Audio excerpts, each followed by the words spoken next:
welcome back. We're moving into our final segment for today, and we are moving away from floods and flooding to talk about archaeology and a special series of workshops that will be held in Belize. And joining us for this conversation, we have first Mirsy Ponce, Public Affairs Assistant from the Embassy of the United States of America. We have Dr. Alan Moore, Assistant Director for the Institute of Archaeology, and visiting archaeologist Dr. Alexandra Jones. Good morning and welcome to the show. Good morning and thanks for having us. Now, generally when we talk about archaeology, we're talking more about symposiums or things of that nature, but this initiative, which talks about archaeology in communities and making it more accessible, especially to children, is a unique one. So let's start off talking about that and where this initiative came from.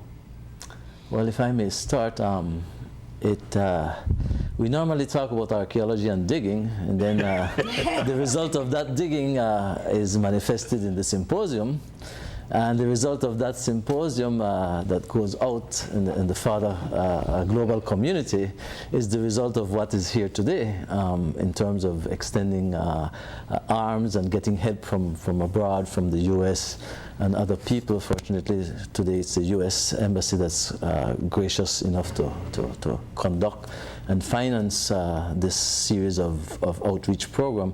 But basically, yes, we look at the archaeology not only from the digging aspects now, but in terms of being able to get out there, outreach, get out to the communities that we never get a chance to get to, and then try to be the disciples, try to teach them the value of archaeology. How do we do it? Why do we do it? And why is it important for us in the next generation to appreciate archaeology and what comes out of archaeology, which is the heritage. So we have Dr. Jones here today, which has been coordinating with the US Embassy and the Institute of Archaeology in preparing a formalized sort of program that will go out to the community. We call it Archaeology in the Community project. And it gives us a unique chance to get out there and be the disciples of archaeology. Now, Mirsy, let's talk about the collaboration with the U.S. Embassy. Okay, well, good morning. The U.S. Embassy highly supports the protection and preservation of cultural heritage in Belize.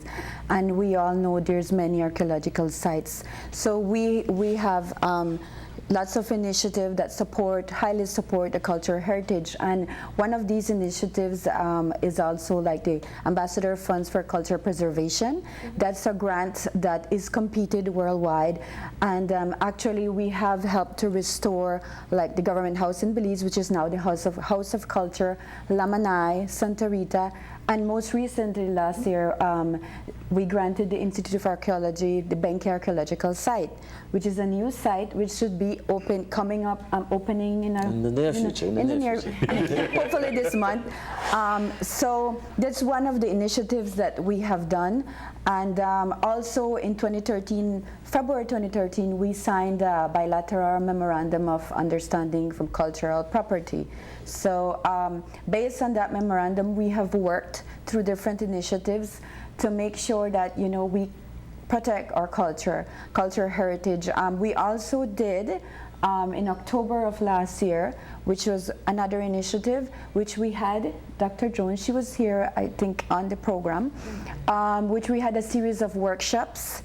We did in Belize City, in San Ignacio, in Orange Walk, and in San Pedro. That workshop entailed to stop the looting and trafficking of our cultural property. So we've been working, and now this is another initiative which the embassy is working through now, trying to get to the youths, which we all know most initiatives that are doing now, we're trying to get to the future, of our people, which are the youths. In the case of archaeology, it's back to the future. If I may say, this initiative, the Community in Archaeology, came about through the the efforts of or as a byproduct of what we had in a series of workshops in protecting cultural heritage, and that came out of the signing of a memorandum bilateral agreement with the United States, in which we both agreed to safeguard and protect each other's culture, that if we find each other's culture in each country, that we would repatriate them back to their country of origin.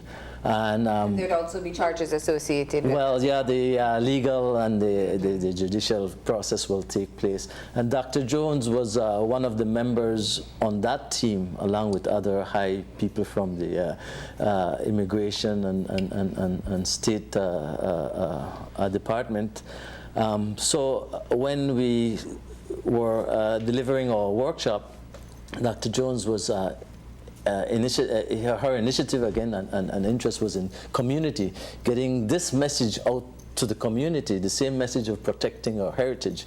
And that's how she came up and said, why don't we do a little more organized thing and come back just for that? And so she's here now, just for that.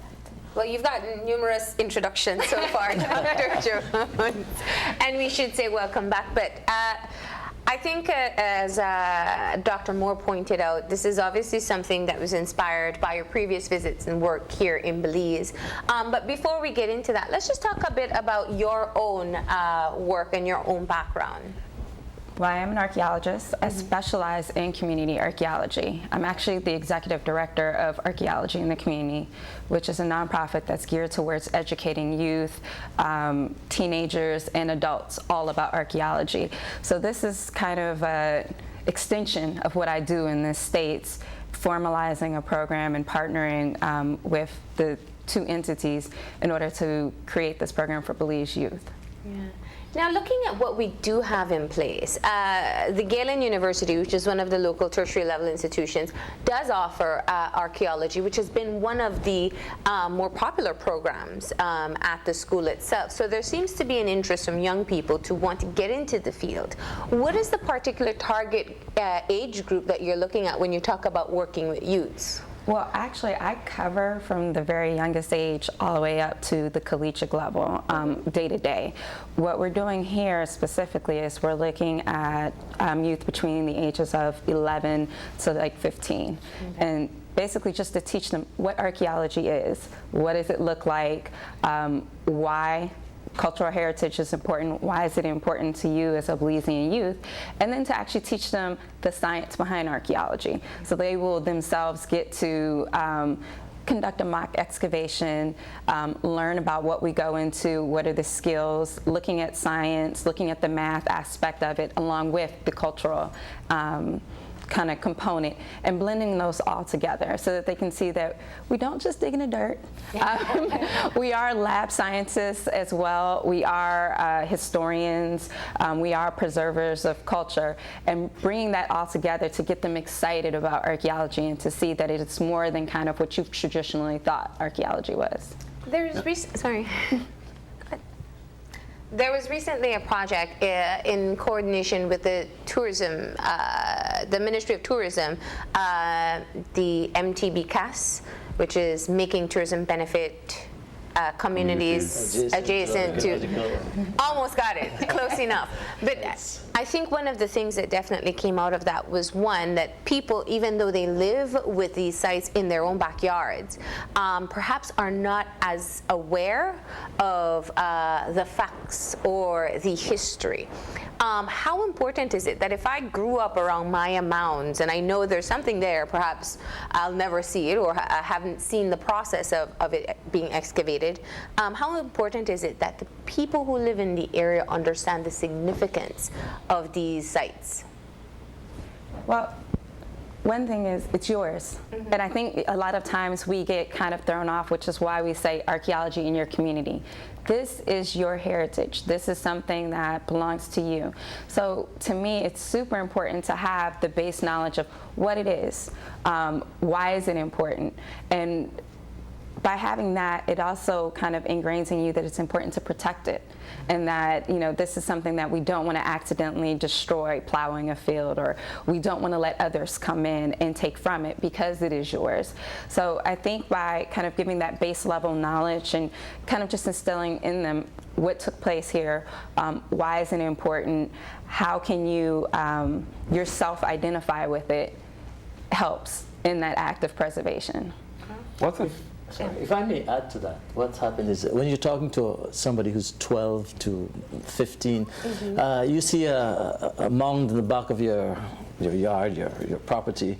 It's all taken for granted. You run over it every day, you play, you run up, slide down, high, mudslide, whatever, but you never think of it of something cultural. It's cultural because it's there and you interact with it, you play around it. But then we, for example, in the Make Tourism Benefit Communities CAS project, we go beyond that, right? We teach them that it's economically viable for you to protect it, for the tourism, and your social aspect, right? That your father can make money by preserving this stuff, by bringing yourself and the tourists and everybody to come and see, to come and learn. You might not know at that point because you're 11, but this is exactly now what probably Dr. Jones will try to say. Target the 11 years old and say, hey, this is archaeology. Your father knows the value of this archaeology because he's a tour guide. He brings people to see this. He makes money. You eat, you go to school because of this, the tourism aspect. So that's the other age group that we're trying to capture now. There are two questions that I have, really. The first one is, what's the biggest challenge in terms of making, especially young people, see the value of what is there? Especially given the fact that very often they're encouraged to have an almost hands-off approach because of the national patrimony of it. You're told, don't touch, don't this, don't that. Now you're saying interact, but respect. Okay, so as far as the challenge, I don't see a challenge. This is what I do all day, every day. But when it comes to kids, once you make it something that they understand, you bring it down to a level. So normally when I teach programs such as this, what I do is I compare to everyday things. Because for a child, something that you interact with every day, something that you get an understanding of.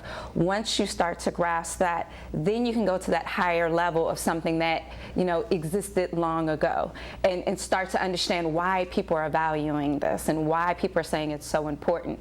So by doing that cross-cultural comparison and kind of looking at what do you value and what do you think is important, I think kids are then able to better understand what the importance of something such as a mound and why it's so important.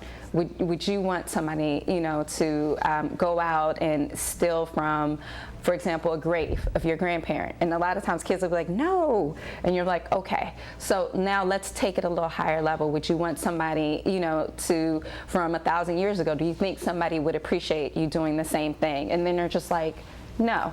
Well, would you want somebody to walk in your house and steal your TV? Mm-hmm. No. Well, then is it okay for somebody to go in and destroy this home and take what's inside? So comparing it to things that they value and they understand oftentimes creates that link for a child, for them to then understand, okay, why is it so important to the adults? Why is it so important to, you know, our grandparents and the, you know, the elders in the community as well to preserve this?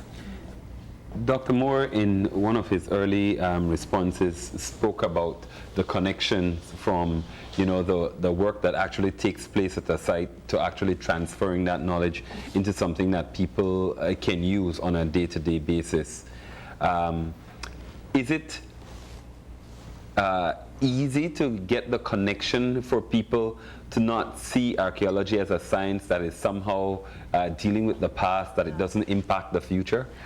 Yeah, and when I do the programs, what I actually do is a lot of times when we talk about archaeology, we think prehistoric or long time. What I actually do is teach kids that there is such a thing as historic archaeology. You do have people who study trash and, you know, current day. So bringing it, again, current for them to understand and then make those big connections, but then also making it hands-on. The fact that you get to go out yourself, you get to participate, so you're seeing the process that archaeologists are going through. You're also also seeing how important it is to have organic intellectuals. So everyday people who also have stories and folk tales and folklore of what took place, and you're incorporating that all in together along with the materials in order to retell the story of what was taking place.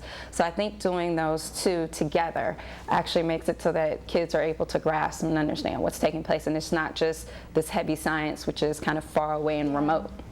And I think it's not necessarily for lack of trying that people try to get children engaged in the archaeology that we do have, the archaeological sites that we do have in country. We have field trips from a very young age and even into high school and tertiary level to visit some of the more common sites.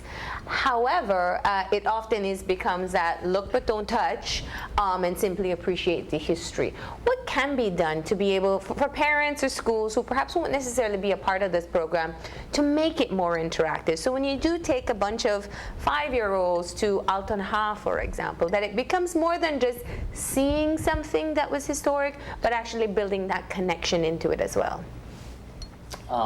I would say that the interaction would come in processes like these, where you don't do the real thing with kids. You don't go to Alton Ha and say, okay, let's dig, kids.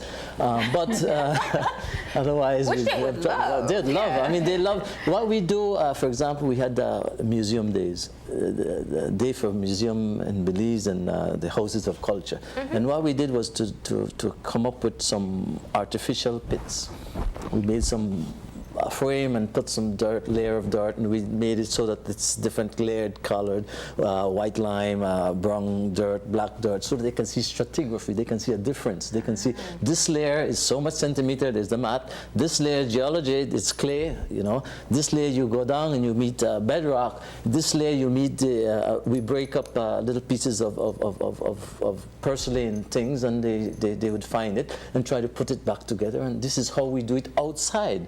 Now imagine when you go to Alton Ha, Shinantonich, you'd say, this is what happened here. When they find these stuff like this is how they put them back. This is the layer they're going through, you know, the different phases. So it's like outside of context, but within context, that you're teaching them. You're teaching them the process, but not on the real thing. And then they will understand that when they go here, hey, you know, this is a multi-layered building. It has different stratigraphy, and then they go down to bedrock, so they can tell from here to here is how long this building was occupied, etc., etc. But just that you do it outside of the site.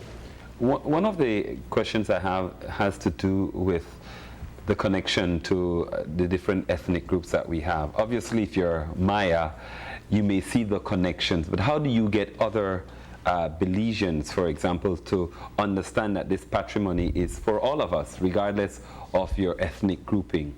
That's a good question, William, and it's a valid question, and it's a deep question. It's deep in the sense that you look at archaeology, you look at the cultural components of archaeology, and it's a very strong component. Why? Because it makes us Belizean. How do we keep that Belizeanism in us? You know, archaeology is not only for the Maya. We think so, because all we see is a Maya ruin, right? Or Maya architecture, or Maya structure, right?